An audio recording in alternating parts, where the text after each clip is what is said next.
Hello,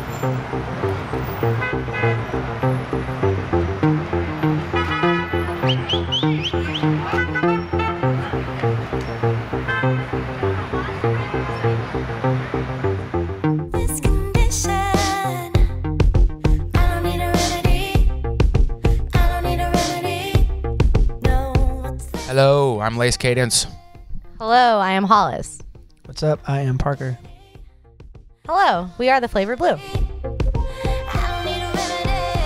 For those who haven't heard our music, it's kind of an escape for all the three of us who all came from hip-hop and like experimenting with new genres, a lot of European and Scandinavian music that we were into. So it's kind of like we still have a little bit of an urban like root to our songs, a lot of like heavy bass and drum production and stuff, but we experiment a lot more with like there's some very atmospheric things going on, there's some very clean and clear poppy things going on, and a blend of genres for sure, and male and female vocals together. We harmonize and do some fun stuff.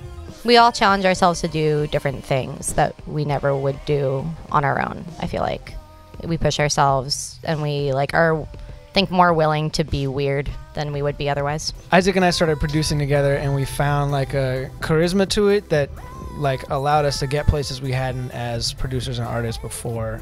And then one day Hollis was over, and we had her come in and kind of like hum what we thought was a reference track or whatever, a first attempt at kind of making like a deep house track. And that song was In My Dream, which is the first song we ever made.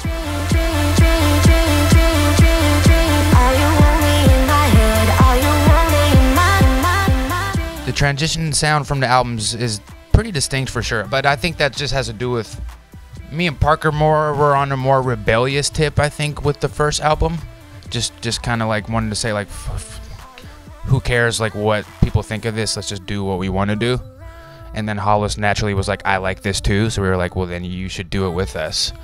Pisces was very much like, ooh, let's try this sound. Ooh, let's try that sound. With Bright Vices, it's cohesive. It's definitely like the three of us equally were like all hands on deck to make it happen. Would you like to chase between night and day? Let's get moving. And if I run away, will you come and say something to me? For me, like Bright Vices, that's my relationship with the Flavr Blue. Like being in the Flavr Blue is a bright ass vice. We make music that is like almost decadent. It's like a vice. It's like something that you indulge, and it's bright because if I can humbly submit that it's radiant.